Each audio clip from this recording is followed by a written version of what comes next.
What if history's most brilliant mind created a weapon so powerful that it changed the world forever, only to watch it slip out of his control? That very question became the heart of Christopher Nolan's Oppenheimer, a story so powerful, it didn't just grip audiences, it swept the Oscars. You don't take much on trust. I don't take anything on trust. This story of J. Robert Oppenheimer is not just about the Manhattan Project or the building of the atomic bomb. It is about a man who found himself at the center of the 20th century's most consequential decision. 1917, a cargo ship carrying munitions explodes in the harbor. A fast and sudden chemical reaction. A harrowing representation of history, built moment by moment until it becomes unbearable. So, how did Oppenheimer end up being the center of attention for so many awards? You all thought that I had lost the ability to understand what had started. So, the award really wasn't for me, it was for all of you. Let's dive into that. Before exploring the movie, it helps to know the man himself. Oppenheimer was a theoretical physicist, also known as the father of the atomic bomb. His life was a tangle of contradictions, brilliance shadowed by inner trouble, and confidence undercut by self-doubt. In the film, he is played by Cillian Murphy, who gives a performance that feels lived in rather than performed. Bomb. Alvarez. Bomb. His piercing blue eyes balance arrogance and fragility so seamlessly that you never quite know whether to admire Oppenheimer or fear what he's capable of. The film shows him having strange visions of the universe, including flashes, cosmic patterns, and a glimpse of chaos in quantum physics. Christopher Nolan, the director and writer of the film, is known for telling ambitious stories, like Inception and Interstellar. Here, he trades the spectacle of space and dreams for a far more grounded kind of tension, one that feels like watching history happen in real time.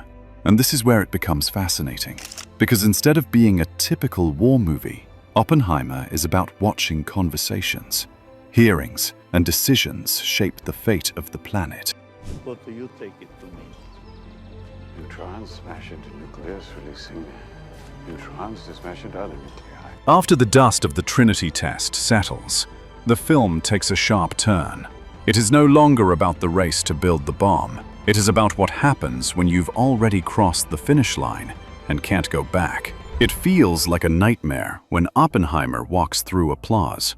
This is where Nolan shows his genius. Instead of telling us Oppenheimer feels guilt, he makes us feel it with him. The cheers turn into a deafening ringing, and we see Oppenheimer's face tighten, as if every clap is a judgment. Suddenly, we're not watching a hero. We're watching a man crushed by the weight of what he's unleashed. And if you think the tension ends here, think again, as this is just where it starts to hurt. F-A-C-T. Well, I'm there next week. I'll drop in to see him.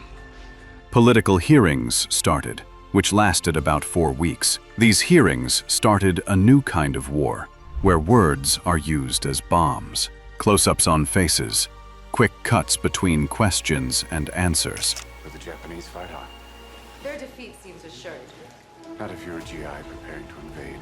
The camera trapping Oppenheimer like a man cornered. The focus has shifted from science to loyalty, power, and punishment. As the story moves forward, the spotlight begins to shift from the laboratories and test sites to the rooms where Oppenheimer's life is put under a microscope.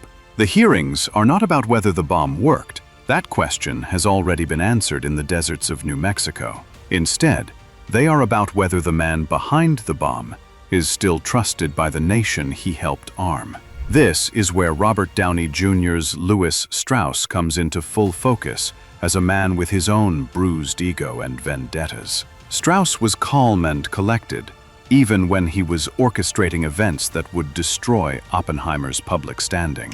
This performance was so layered and controlled that it became one of the main reasons the film was so liked.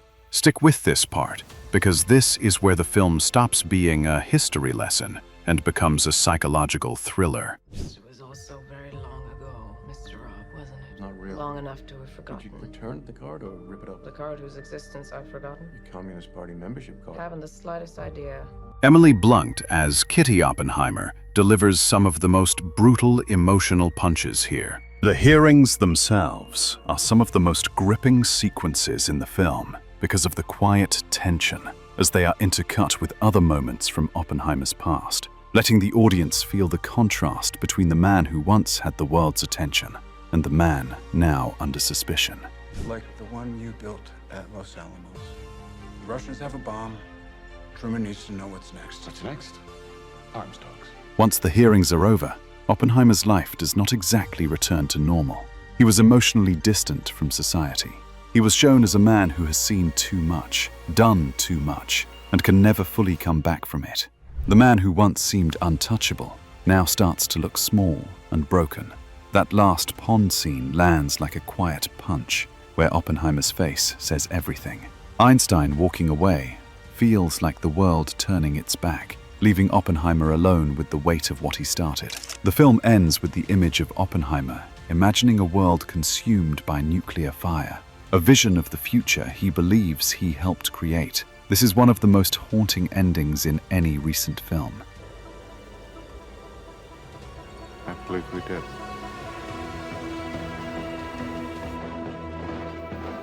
Not because it is loud, but because it is quiet and certain. And that's the question Nolan leaves us with.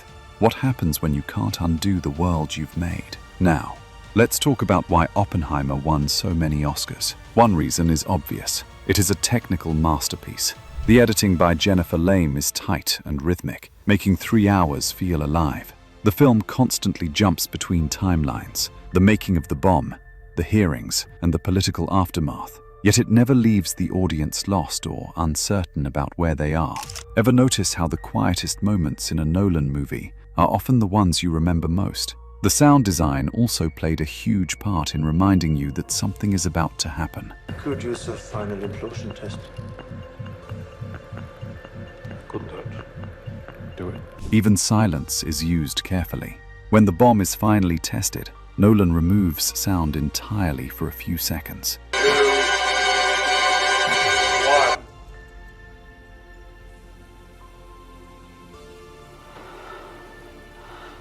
Letting the audience experience a terrifying stillness before the world shakes. Cinematography is another reason for the film's Oscar sweep.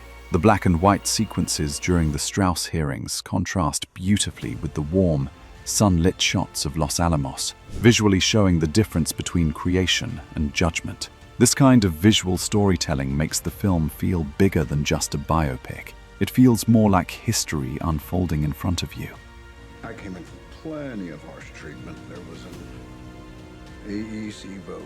The performances were key. Cillian Murphy took home the Oscar for Best Actor. Robert Downey Jr. won for Best Supporting Actor, proving he is more than just Iron Man. Best Picture, Best Director, Best Actor, Best Supporting Actor, Best Cinematography, Best Editing. It shows that the film resonated with every part of the Academy. When Oppenheimer hit theaters, it became part of a pop culture moment with Barbenheimer, where audiences joked about watching Barbie and Oppenheimer back to back. That strange feature actually helped it reach even bigger audiences, especially viewers who might not have gone to see a 3-hour historical drama otherwise. The legacy of Oppenheimer is still being written, just like the legacy of the real J. Robert Oppenheimer. Many articles were written after the film came out, discussing whether Oppenheimer was right to feel the guilt he did, and how much power scientists should have over military decisions. In a way, Nolan managed to make a 2023 audience care deeply about something that happened almost 80 years ago.